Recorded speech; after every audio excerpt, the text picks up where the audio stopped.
This episode of the podcast is brought to you by Pokerbet.co.za. If you want to stand a chance to win this PlayStation 5, make sure to go follow the link below. It will also be in the description. And all you have to do is open up an account. You can deposit whatever you want into it, and you will stand a chance to win. So make sure to do that now. The winner will be picked at the end of October. So best of luck. Cheers. What's up, guys? Cameron MSP Saaiman here, and on today's episode, I am joined by a former Blue Bulls and Springboks captain. He's a World Cup winning player and also probably considered one of the best locks to ever play World Rugby. It's none other than Victor Matfield. Cameron Saaiman, ladies and gentlemen. Cameron Saaiman taking care of business. Wow. That look says it all.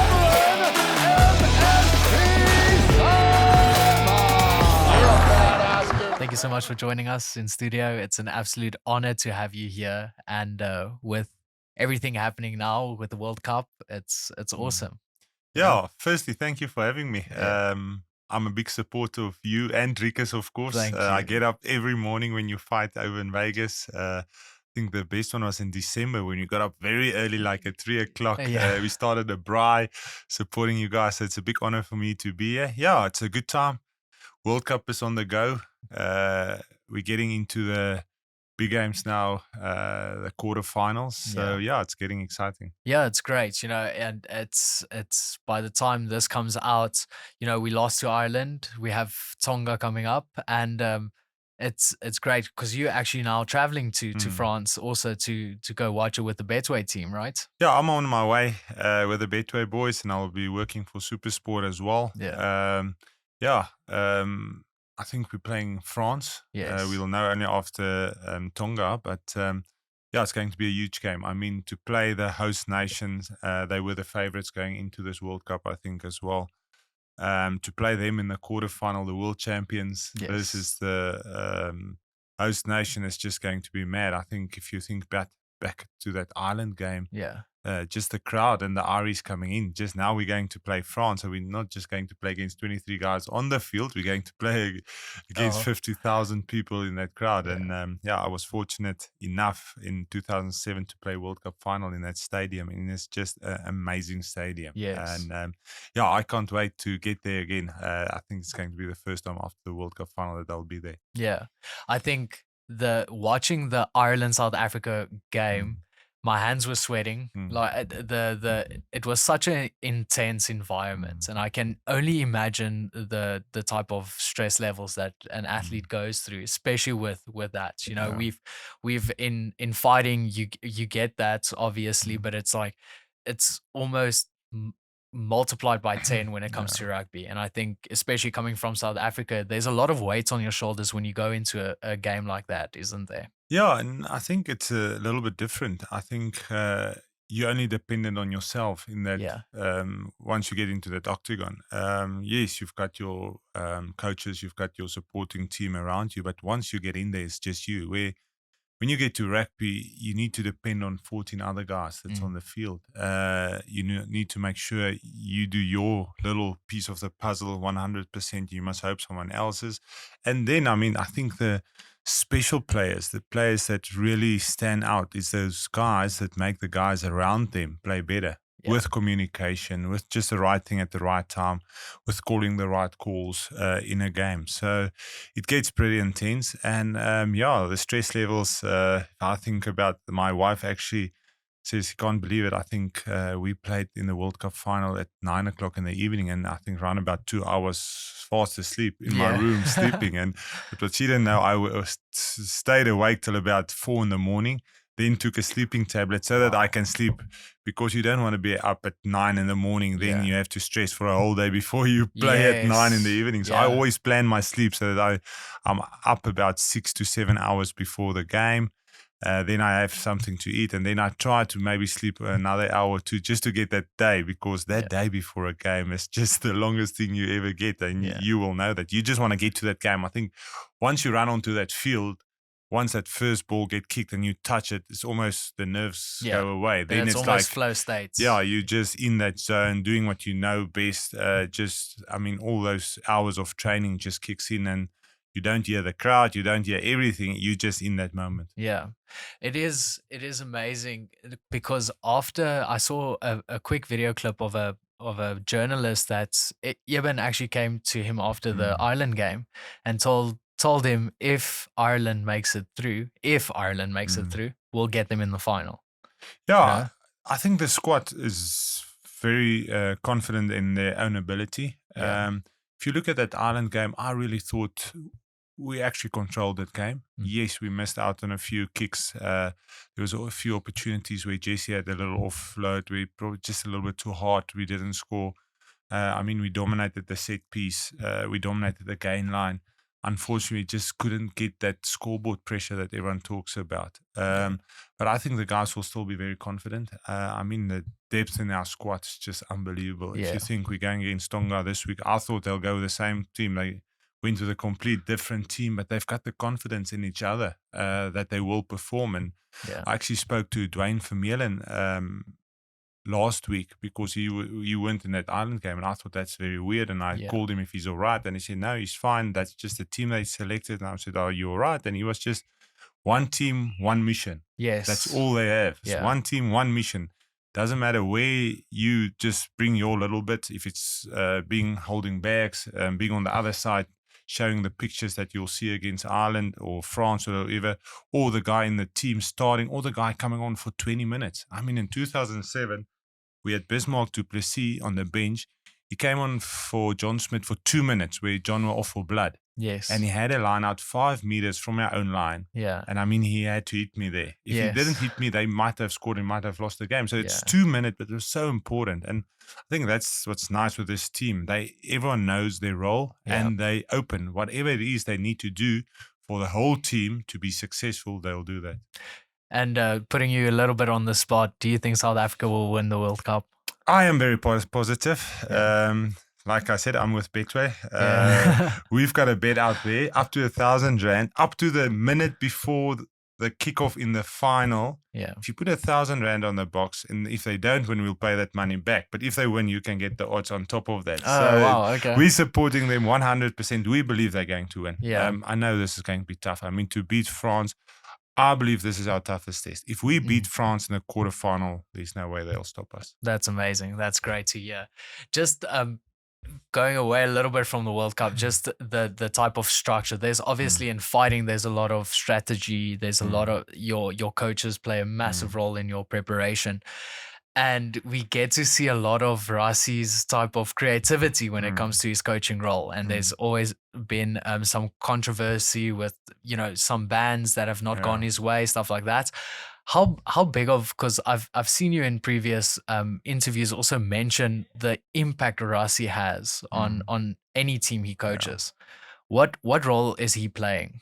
Yeah, Rassi is playing a big role. I think in any successful team, or I mean in a fighter, you need a coaching staff, or you need a man at the top that you believe in 100%. That's the guy that just teach you everything. I mean, if I think back to my career, that was Aina Kamea. Everything the way I think about the game is the things that he just installed into us for 5-6 years in a row. So, and Rassi is the same. He's got certain things he believes in. And the nice thing that I like about him, and I think it's good, first you need to look at yourself. If you only prepare for the opposition and every week you do something different, you can't be successful. So first you must have certain things that you're good at. Yes. What's your DNA? What do you bring to the table? But then, of course, you look at the opponent and say, listen, what's his strengths? What's his weaknesses? And then you adapt a little bit. You never go away from your DNA. But there's always 1 or 2 things that you can just tweak a little bit.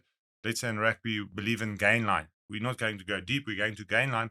But instead of 2 guys just being close together, run.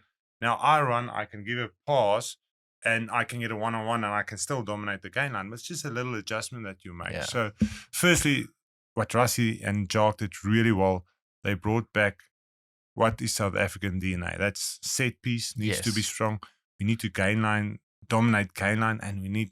Sorry, I'm not going to F up the people physically. I mean, that is South Africa. Yeah. That's what Being we do. Physical. We're physical. We're in your face. We don't stand back. And I mean, with that, they've took about 4 years to get that in, and now they've got that. Now they can add a guy like Marnie Libbok, a guy like Damian Willemse with some X factor, but they will never go away from that. It's just adding on to what's our DNA. Yeah. After fights, usually win or lose, coach would actually like have us in a circle, and he'd be like, even if you won but you had a terrible performance, he'll call you out on that. I've always wondered, after a game, what does it happen that you guys are backstage in the locker room, coach comes out and he's like, you messed up, you did that. Does that happen? Is there immediate accountability for massive moments or even small moments in the game, after the game? Yes, I think they always much harder on you within those closed doors where no one else is. And I mean, after a game, it's a lot of the time it's a bit difficult because there's a lot of emotion. Yes. But we always have our Monday. I mean, then everyone has been able to go through your own game. You watch the whole game, you understand where it's.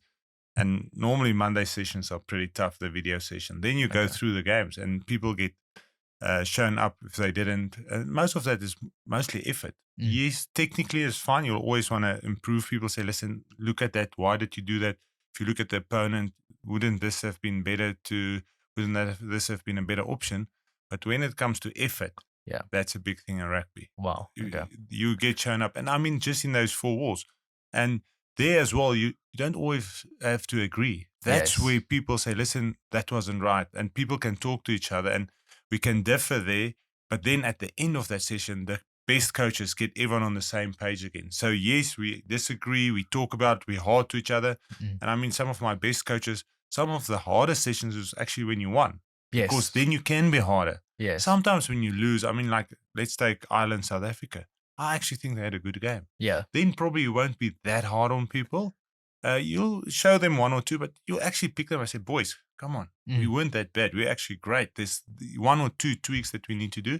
But if you win and there's something that you can really go at the guys, that's probably the time because they're all in a positive attitude and they can take criticism better after a win. So that's when you're very hard. But the most important thing is, yes, let's go at each other. But once we're done, we get on the same page again. We know what our aim is, where we want to go, what we want to do, how we want to do it, and we're all in the same direction again.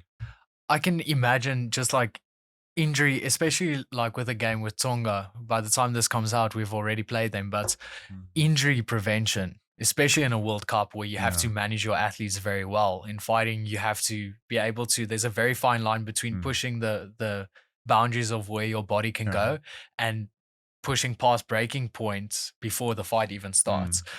That must be a massive role that's being played in the Springbok team, is like, especially with Pollard, with Marks being out.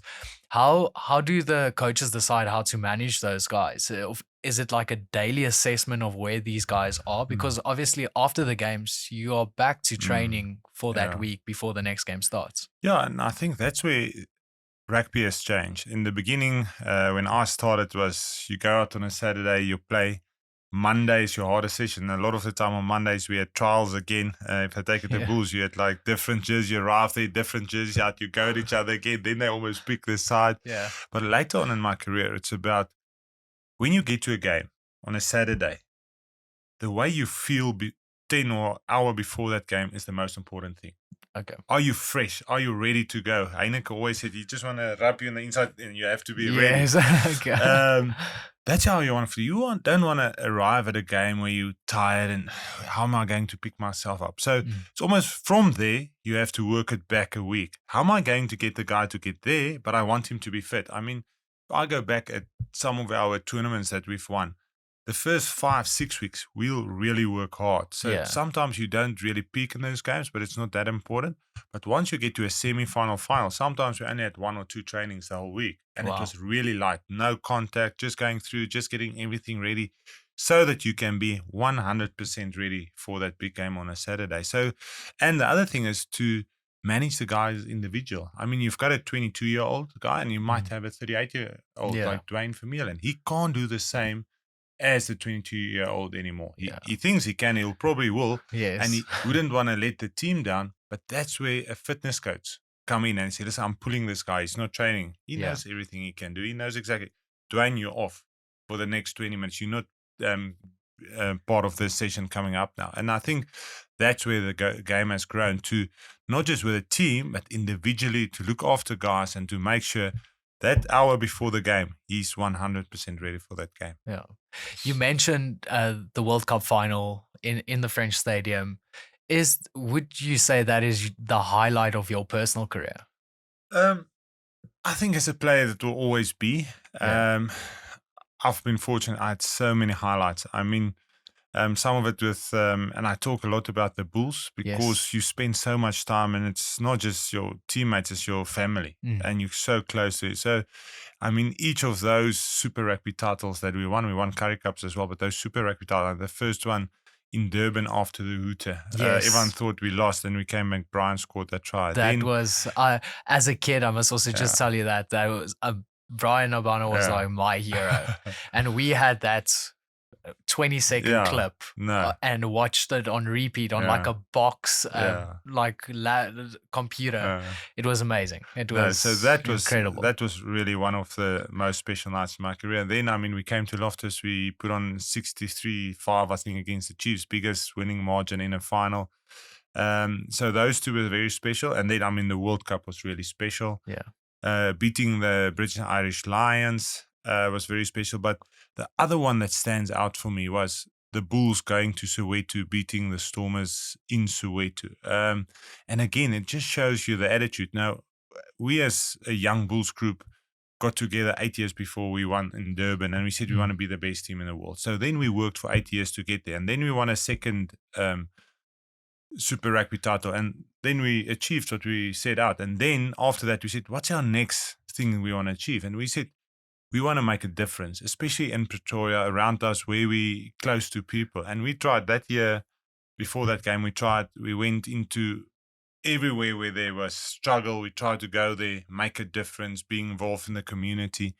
But we still felt like we're not getting where we want to be. And then the opportunity came up, and they said, listen, it's the Soccer World Cup. You can't play at Loftus. We want to move this to Soweto. And there was a lot of people being negative about it.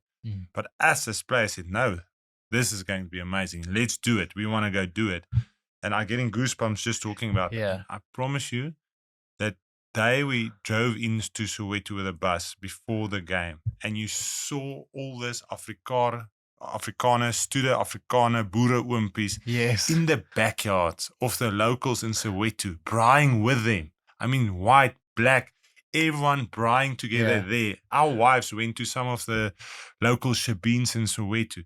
It was just unbelievable to see what sport can do. So those 2 weeks going to Soweto, it just stands out. I mean, awesome. I was a kid like you were with Brian with the 95 World Cup. And for the first time to experience when Nelson Mandela walked out there after the game, going into the streets, and whites and black all of a sudden get together and they one nation. And so I saw that a little bit. But then when we went to Soweto and I saw what we did there, you got to feel it as well. I got the feeling now we've achieved something. I mean, that attitude that you want to make a difference, we want to change things around us, that all came through in those 2 weeks. That's awesome. You have been a massive role model to countless of rugby players and athletes who, when you were a kid, I know your dad was a headmaster. You also grew up in a obviously a rugby family, but who was the person that you looked up to the most at the start of your career? There were so many. I mean, as a youngster, I loved all sports. So, in rugby, Naas Botha, I always thought I can play fly-ups, and Naas Botha was a hero of mine. Jannie Breed, that was 8th man. I played 8th man as well, that captained the Springboks. Cricket, I loved Adrian Caper. My first dog's name was Caper. So I was a lot of cricket heroes as well. But actually, the people that had the biggest influence on me was some of the players that I played for 20 years with, but that had an influence on me when we started playing together. A guy like John Smith, and I always say it, I was captain at the Bulls. He was captain with a box in the beginning. And I've learned so much from him as a captain. And previous captains we had was very much doing it their own style. They will just tell you what to do. You don't really get close to him. John was different. John came in. He was there for the team. He pulled a few of us around him to make him stronger. We worked together as a group to make the Springboks better. And I took so much out of that, and I took that to the Bulls. I mean, that made me very successful with the Bulls. But I mean, that's what I've learned from John. And then later on with the Bulls again, a guy like Farid Dupree and myself got very close, and we've got a very close relation. We're still great mates and play golf together. We do business together, and just the influence as a youngster. I mean, but just his influence he put into my life, and it's almost people just that's close to you, just molding you into the right direction. So I would say I had these heroes, of course, but John Smith and Farid Dupree is two of the guys that had the biggest impact in my rugby career. That's amazing. I still remember just my mother being so mad because I kept on passing, like stepping up, passing into the back room door because I just wanted to be like Farid Dupree as well. Either Brian Obano or Farid Dupree. That was the ultimate. When you have, if my research is correct, you have 127 test matches and over 250 professional games. And you had injuries up, but you had such a consistent career. And what do you think, was injury prevention a massive thought in the camps that you were in, the academies where you were? Was that something you personally took on? Because for doing it for how long you did is super impressive.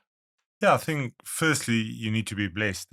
I mean, injury can happen to anyone. So firstly, you need to be blessed to not have any big injuries. I think my biggest injury, I was out for 8 weeks. Yes. I torn a crucial ligament, but the back part, never operated it, played like it. So that knee is still a bit buggered. But I think it was just before the 2007 World Cup, actually, I think about 6 months. And I said, no, I'm going to push through. I'm not going to operate on this.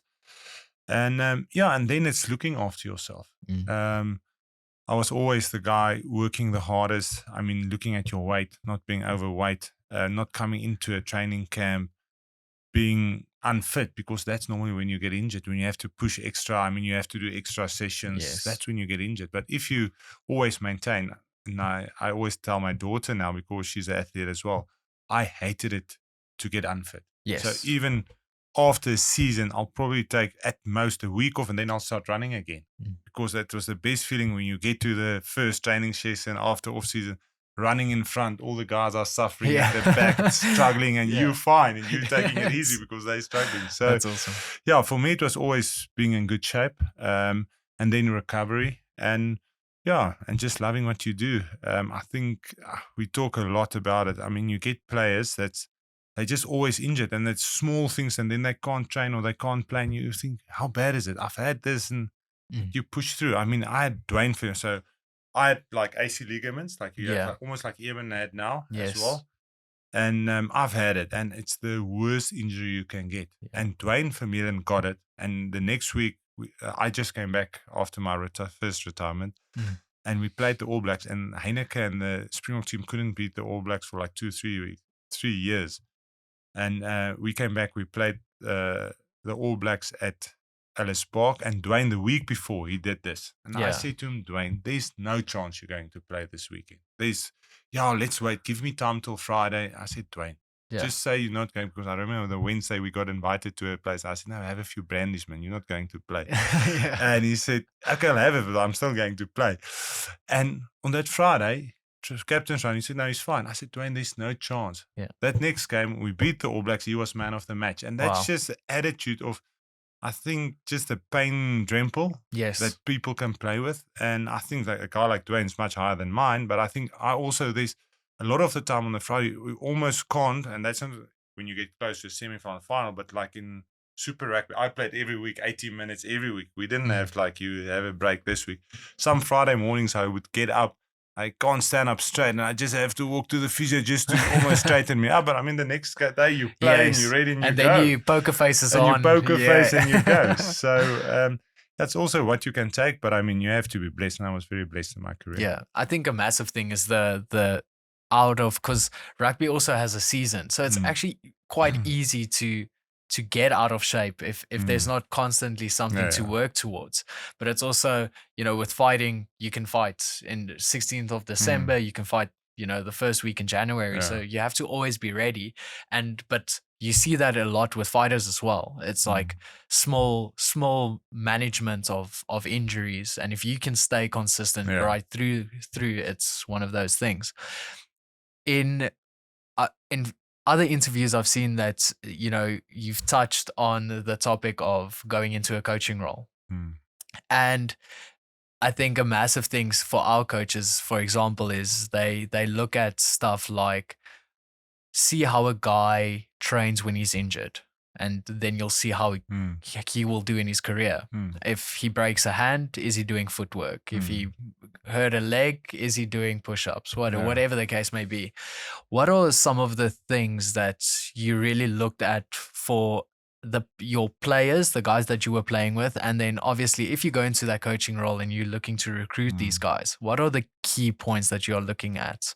Well, again, I always go back to what I've learned from Heineke. And Heineke always said he'd rather pick a guy with character than with talent. Character is more important for him than talent. And that you can pick up so quickly. I mean, within the first week or two in a training camp, I can tell you if someone's going to be successful or not. Because the way he works, the way he takes criticism and how he comes back from that, does he just go away or does he train harder and want to fix it? And how he work with a team. Unfortunately, in rugby, there's a very few guys that weren't lekker oaks, that weren't good oaks, that weren't team players that were successful in rugby. Because unfortunately, you need guys around you. And if you lose guys around you and they don't like you, you just don't get the same out of them. They will always try their best, but I mean, if I've got someone next to me that I trust, I mean, I take Buckies and myself as a combo. We played so many games together. I mean, we knew I had things that I couldn't do very well, but he helped me with that. There were certain things he didn't want to do. I did that for him. And I mean, we made each other strong just because we had so much respect for each other. We liked each other. We wanted to give everything for each other. So you go the extra mile. So I think character in a person is very important. And a guy with character, he will have discipline. He will work hard. I mean, if no one sees you, I always tell the story where you had to go on Christmas. I had to go train on Christmas so we know we're in front of anyone else. And that time with the Bulls, we were so special. Everyone went out and they went to run on Christmas 5Ks so we knew that we're going to be 5Ks ahead of anyone else. And I mean, that's the year where Brian the next year scored the try in the 82nd minute to win. And maybe that's 5Ks, maybe not. But everyone had the discipline and the team was so important for them that they want to give everything to the team. So character in a person, in any sport, in business, character is so important. That's awesome. Did you guys have a WhatsApp group where you like had to send a screenshot of? I think back then it was still SMS. Okay. And we didn't have GPSs. Later on, you can just check if the GPS, if the guys did go run. So it was more like, I promise I did a 5K. We did SMS each other. Are you going? And you're going. I mean, and I took it in my own career. From there on, every Christmas, even with other guys, I went to go for a run because it just became part of me because I know I want to be in front of guys. I mean, I played for a long time. I played for 18 years professionally. And I mean, once I got to like 30, so I always wanted to run in front when it comes to the second rows. I could maybe not bench as heavy as Buckies, but when it comes to running, I was in front. And then every year you get this new young kid, athletic, coming through. And when he just comes in, maybe he's there and he's pushing and everyone knows I want to run in front. So they're giving me shit about it. And they're pushing. But then I know, you know what? There's going to be a 10-day break over Christmas. That first training session. That's where I break him. And if I just need to break him once, he's gone. He's not going to come back. So those 10 days was always the 10 days that I worked the hardest. Everyone took a little of a break. I just went harder. So I know mentally, if that 22, 23-year-old think he's coming back, Victor's getting old, break him in that first training session. No way, I don't have to worry about him. Cheers. Cheers. That's cool because it's a lot like I think in a team dynamic, I think the players need to understand each other and they need to trust each other. With fighting, it's weird because you train, you try and knock each other out, you go into the red state a bunch of times. Afterwards, you're like, okay, you hit me with that jab, you kicked me against the head. You know, it's very serious in the moment. And then afterwards, it's just like, okay, it's part of the job. But does it happen sometimes that almost personalities and ego flows over into the game itself?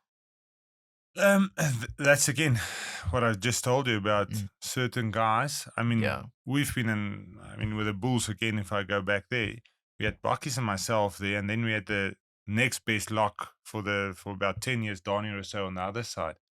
And I mean, every training session, we were up against each other. And at some Yes. stage, we had a Hugh Cronje there, and we had a Flip van der Merwe, all who became Springboks with us, but behind Buckies and myself. And I mean, they want to be first choice. They want to be the best. So there's also, especially when it comes to mauling sessions, and there's always somewhere in the week where it goes like 20 minutes now, you go full on. And of course, you want to show you better. Yeah. And you're going at each other. And I mean, there was days where Heineke will come in and he'll send you off the field. So go, both of you, you're off the field. I don't want to see you for the next 2 years. Upset because they go and they want to punch each other.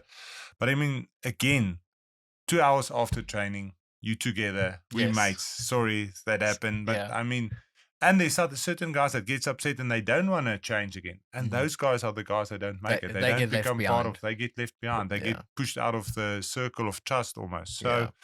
So yes, you want to go at each other and you want to test each other. You know, you need to be tested in that ring to be ready on a Saturday. Same thing on the field. I want to see that picture. I want to feel it coming. Yeah. I mean, stopping a maul. I want to feel that pressure because it's only under that pressure that you can get certain things right that you want to use in the game. And if you don't get that pressure in training, how are you going to do it in the game? So we always said, especially when it comes to mauling those stuff, we want it harder in training than we'll get it in the game. So we really went at each other. And it was nice to have a guy like a Donnie Rousseau, Hugh Cronje, a Pedri Vandenberg, guys that played Springbok, to have them on the other side and they really test you. Yeah. With the training, it's super intense. It's very stressful. How did you take breaks? Did you enjoy going to the beach, going to the bush, taking holidays? What was the type of mental reset that you took every single time you had some time off? Yeah, for us, it was very important. So we always trained Monday, Tuesday, Wednesdays. Thursday was our off day. Okay. And then Friday we had the captain's run where you almost just get ready to go. And then Saturday we played. So Thursdays was our day we had to get away. And we played golf. So Awesome. it was always free myself. Mostly Donnie Rousseau was there and then someone else. And I mean, that was the best part for us because once you get into that van or you get each other at the course here, you just forget and you're not allowed to talk. We never talked rugby. We talked other nonsense. Cool. And it was very competitive. At some stage, there was even betting going on the Wednesday night on our games on Thursday. So everyone just completely got away from the game. And it's important. I know there was before the World Cup final in 2007, Jay came out and he said, you're not allowed to go. Thursday, you have to rest. You'll be in the hotel. And we're like, we need to get away. This is what we do every week. This is our routine. And he said not to. And we organized with the security guards that looked after us to take us to Disney World golf course there. And actually, as we came out of the lift, Jake was standing in the bottom. And it was myself, Rita Bria, Skalk Burger, and Donnie Rousseau.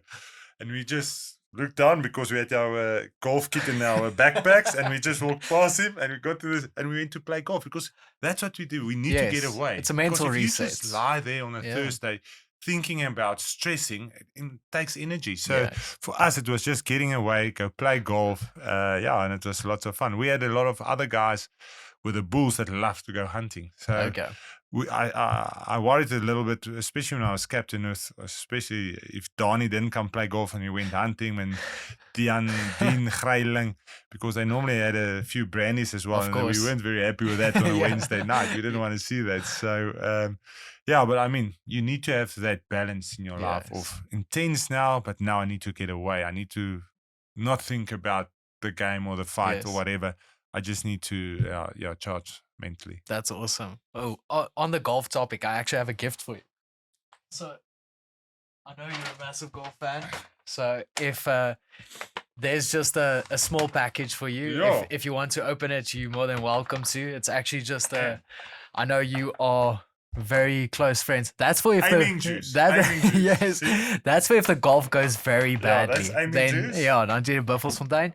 And I know you've been with the Pumas for you've been with them for a while. My brand. That's just a Thank you like very a shirt much. you can beat Farida Priya in. And He's my partner these days because okay. he lost to me many times. Yes. And I can go for a braai. And you can go for a braai. So thank you very much. So yeah, it's awesome because we also recently started golfing, and the type of mental reset that you get from that it is very rewarding. Especially going from a super intense sport, going down to something that requires much more like a slow heart rate, a dialed mind. You know, you can relax, and it's great to see. Also, you mentioned in interviews now you getting to be a proper supporter for your daughters that are playing very well netball. Is it cool to see your kids also being as athletic as you are and dominating their sports? Yeah, I must say that's the thing I love most in my life at this stage is supporting my kids. And again, it's different. I mean, when my kids went to school, there was, of course, there's some pressure on them. Yeah. Unfortunately, you don't want that, but there's expectation of them. Of So my course. oldest came out and she really, first time she ran 100 meters, she won. Yeah. Then she got into high jump. She won SA, as an Yes. SA champion. And she did really well. Then my second one came, and the first time she went, all the expectation, her sister's running as Victor's daughter, and she didn't. She came fifth or sixth. And she was like, she almost got away from sport because she didn't want that pressure. Of course. No individual sport. But I just kept on, just love it. So, I mean, I would be very hard on my older girl to go train because she wants to win and she wants to. And the other one is was, if you want to come with, if you don't want to leave it. And we just left her. I mean, but now, oldest one's still loving it, still doing well. But the middle one, all of a sudden, is loving it. And she's doing so well at netball. She won 800 meters now at Office for the first time. She hasn't really, she trained with us, but just like on the side. And all of a sudden, she feels she can do it. And now she's loving it as well. And now I can be a bit harder with her as well to train harder. But I mean, you don't want almost your ambition to be their ambition. But once it's there, and they love it, it's nice to support them. I mean, I take them for training December's every morning. Before we do anything, we go train first and then we go to the beach or whatever. And just to do that with him, that's my thing with him. I go train with him. I run with him. These days I can't. I get on my bike and I ride my bike next to them. They're too fast for me. I'm too old now. If we go long distance, I can still run with him. But on the sprints, I take my bike on the 200s or whatever and I ride with him. But I mean, just to support him. And I mean, again, I said it to people because there's so much love and support, and they know I'm not putting pressure on them. I'm just there to support them. You can really push him if it's needed because we all need to be pushed sometimes. We all get a bit lazy where you need that one person that you love and you know they're there for you, not for them, just to give you that little bit of a push so that you go train hard. That's awesome. You're already a massive inspiration and a coach to them, you know, and it's awesome to hear as well that you are moving to more consulting work with some of the teams. And in one of your interviews, you said that it's a future dream of yours to return back to the country with the World Cup as a coach. And how is that a massive motivation for you going forward? Well, I ended my book like that. My biography, but things change in life. I still got that burning desire in me, but it's a difficult thing at this stage. It just takes over your whole life, and I'm not. I've got a few businesses that's going. I've got my kids' sport, and it's so nice to be involved in those. And rugby doesn't take everything of my time. I mean, if you're a coach, it takes from a day one in the year to the last day.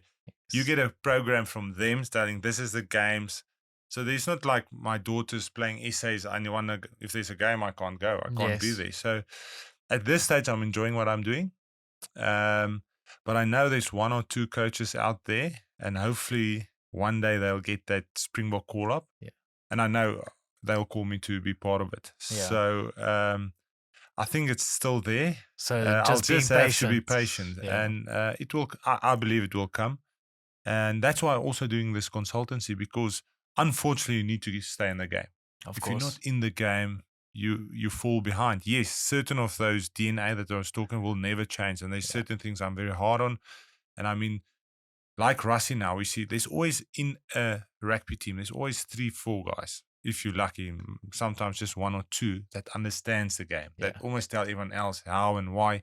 And what you have to look, they just see things and they know how to react. Yeah. Certain people you have to coach and drill it into them. Certain, they just see it. Yeah. And I mean, I think those are the best coaches. And at this stage, my whole career that I played, the only guy that played that was one of them is Rassie. And I think that's why he's doing so well.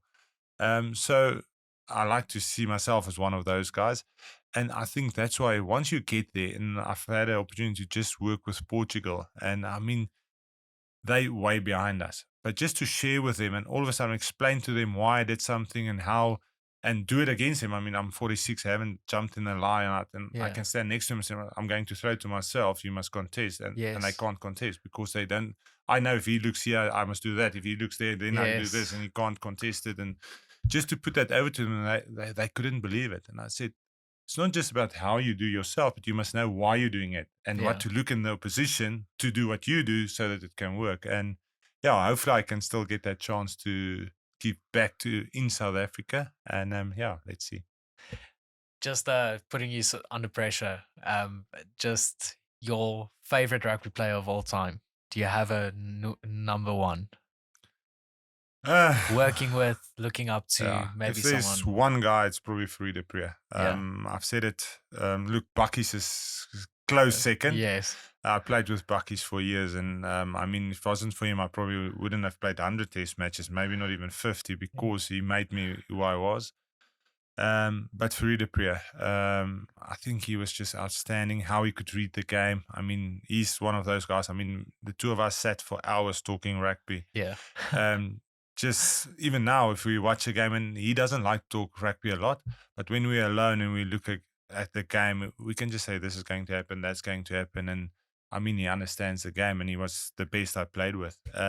And he's also a great person. And I mean, we mates off the field. He's a great businessman. He's successful in what he's doing. He's a great family man. So I think he's probably the one guy. Okay. And final question, if you're not watching rugby, what other sport are you watching? At this moment, UFC is probably the second sport. Okay. Every Sunday morning, I'm up at 4 o'clock, even if you guys are not fighting. But then I won't set my alarm somewhere. I just wake up at 4, go downstairs, watch the fights, or I tape it. If you guys fight, I'm up at 2, getting ready for it, maybe even putting on a fire. So UFC is probably the one I watch the most. And then I love golf, and then cycling. Cycling as well, if there's a tour on or there's a big one-day race, we just love it. I mean, that's something I keep fit with now. I do it with my wife and I do it with friends, so we really do enjoy the cycling as well. That's awesome. It's great to hear that even after retirement, you can still be in the rugby space. You can go into the consulting, and I cannot wait to see you also raise a World Cup trophy as a coach.